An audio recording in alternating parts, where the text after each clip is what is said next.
Action.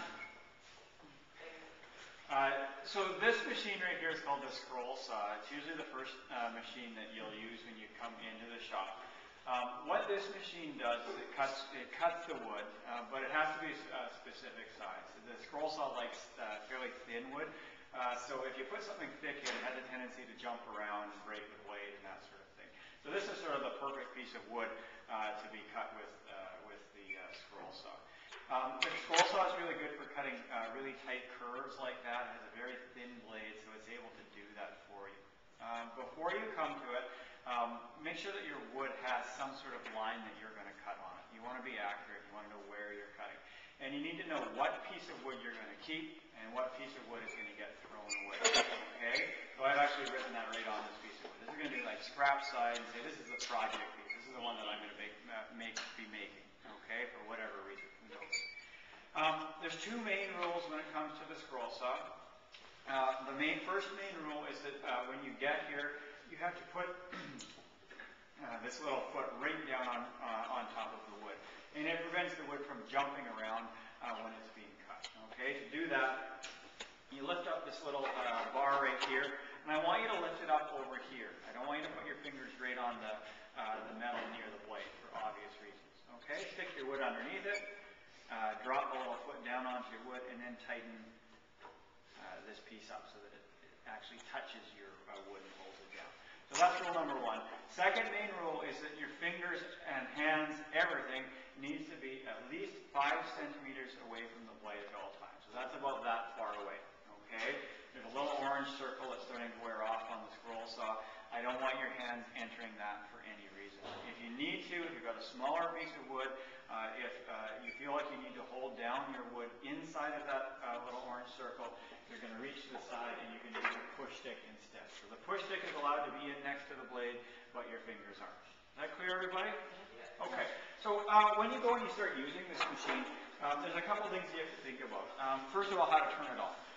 With this machine, it has 2 start buttons. The first start button is here, and then the second start button is up here. And one of the things that's a bit dangerous about a scroll saw is it's got a little bit of a delay before it starts. And my concern is that you flip the on button and you go, oh, why is this thing not working? And then you go put your hand near the blade and it starts on you. So you see how there's that little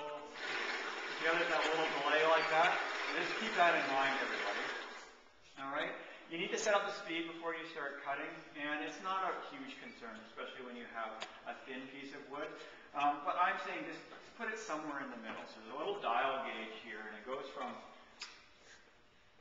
super slow, like way too slow, to super crazy fast. Stick it somewhere in the middle. So the scale goes from 0 to 20. 10 is a reasonable number for just everything that we're going to be using. Okay? So just set it at 10. When you cut your wood, and you start cutting your wood, make sure that you stay on the scrap side of your wood. All right? If you get in on the side that you want to keep, you can't add that wood back again. Okay? You can always sand a little bit off of the piece you want to keep to make it perfect, but if you cut inside of this line, you can't. There's nothing you can do to stretch the wood. You can't make it bigger again. You with me on that, everybody? Okay. Now turn it on. I wait, and I start my cut.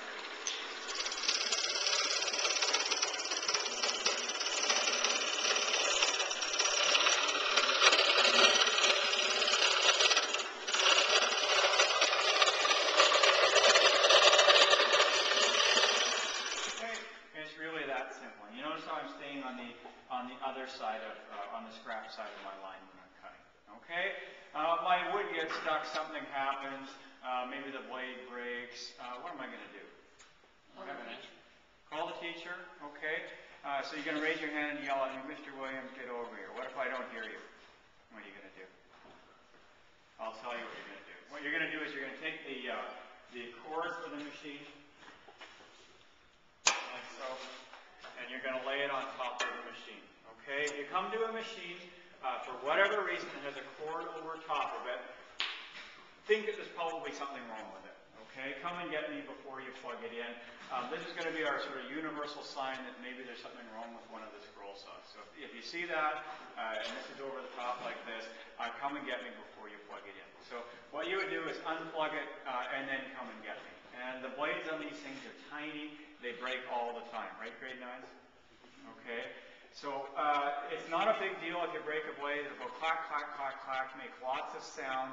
It could be a little bit scary the very first time it happens, but it's not a dangerous thing, and it's the sort of thing that it's definitely going to happen. If we are all using these scroll saws in a block, I bet you I'll change 5 or 6 blades throughout the class. So you're definitely going to do that.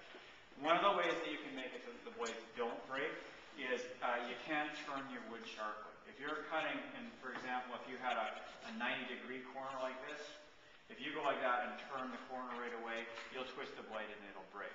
So instead of turning the corner really sharp like that, you're going to have to turn it a little bit of a curve in order to do that. Okay, so if you turn it really too sharp, you're going to break the blades. And the other way that you're going to break the blades is if you're cutting wood that's too thick. If you have a hard piece of wood that's really thick, that little blade's not going to do it. It's going to heat up and it's going to break.